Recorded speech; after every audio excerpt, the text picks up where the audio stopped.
centering myself, making silence in my mind, inner chamber. Amphitheater, bonfires, that feeling of family and love and sharing and caring. It's always been an integral part of my life because it's always been there. But yeah, I've always loved the place.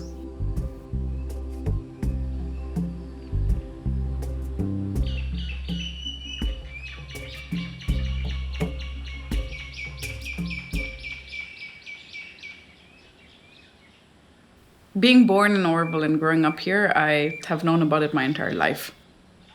My best friend used to live literally just around the corner from Matrimandir, so we used to regularly hang out there ourselves. That was like our play corner. So we would take the toys and we would go and chill under the banyan tree, and we would play just like under the banyan tree. By the viewing point, there are these big boulder type granite pieces, those black stones. So we used to play the lava game, like the ground is lava and you have to jump from one stone to the next because otherwise you're gonna fizzle and die. And the amphitheater for all the bonfires, we would just run around like crazy as kids.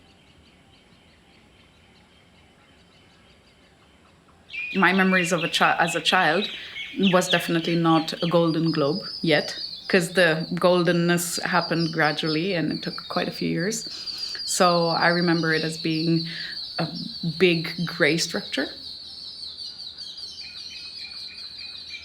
I try to be as present, like really present in every single second when I'm there, when I'm entering it, so that those steps that you like walk towards the door, I always feel like I'm entering a spaceship.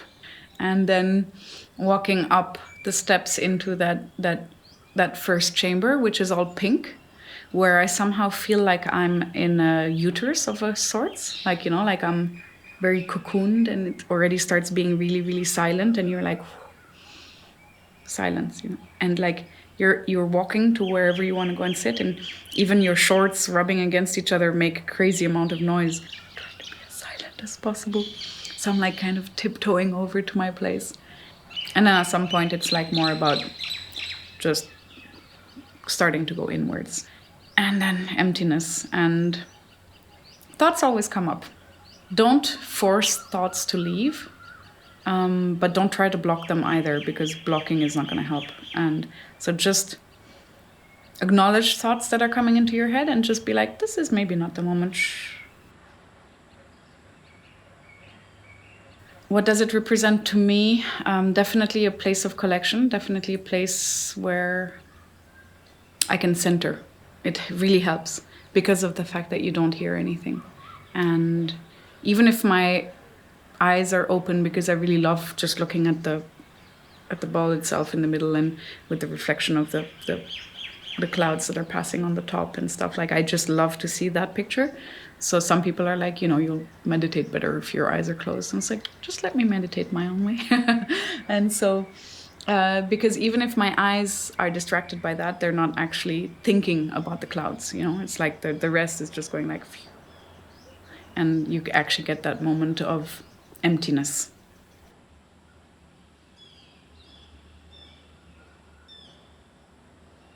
All those moments in the inner chamber are obviously always a learning moment. I think that the inner chamber for me has really taught me how to work on that mental silence, on like just trying to empty the brain, just like not be constantly overwhelmed by thoughts and noises and whatnot. Because for me it's also like the minute I hear a bird chirp or a dog bark or something, my brain is immediately going to be pulled to that of like, what's happening? Why is the dog barking? So my favorite place to be in the Matrimandir is actually underneath the Matrimandir. The sound of that trickling water, I really like the sound of trickling water, which you can also get in that first chamber when you come, But underneath, it's even better because there's the visual also of the water sliding off those white marble pieces. And then sometimes you actually get a ray of light that comes all the way to that crystal ball that's there. That for me is like really awesome. Every time I go there, I do a whole tour. I don't just like walk into the Matrimandir and into the inner chamber and walk straight back out. Like, I go straight to the inner chamber, but then on my way out, I'll kind of like let it decant before going back to the real life. It's kind of like, actually, I leave the place when I feel rested. It's as if like the fact that there is sensorial deprivation kind of allows all my senses to kind of go like, ah. When I come out, I always am a lot more aware of like the wind. As an adult, I prefer the gardens now, like walking through and looking at all the flowers. And so whenever they have these, they're developing like a new petal or a new small garden part, I'm always like, yay, let's go check it out. And so I'm always really thrilled with all these new developments. For me as a child, there was a lot of play involved. This place can be appreciated actually by all generations and for all purposes. I have these memories as a child where it was actually a really awesome place to hang out as a child.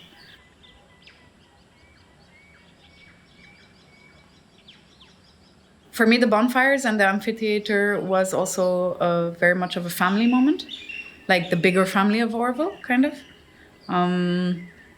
which is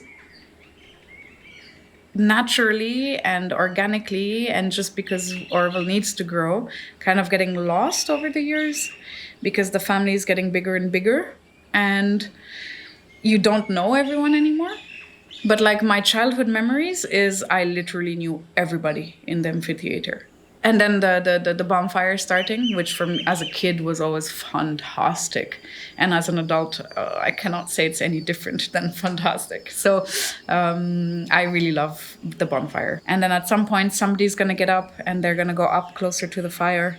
And then more and more people are going to go. And then at one moment, everyone just goes. And then everybody's hugging everybody and kissing and saying hi and you know, wishing each other happy birthday because it's Auroville's birthday. And which I always found so weird, especially as a child, of like saying happy birthday, because you normally only hear it on your birthday. But then it's our birthday, you know, like the big family birthday. It's always been a part and will always be a part of Auroville for me. The fact that for the mother, the Matrimandir was such an important place for Auroville, that it's a soul of Auroville, as she called it. I mean, there are many things that she understood that we are far from grasping.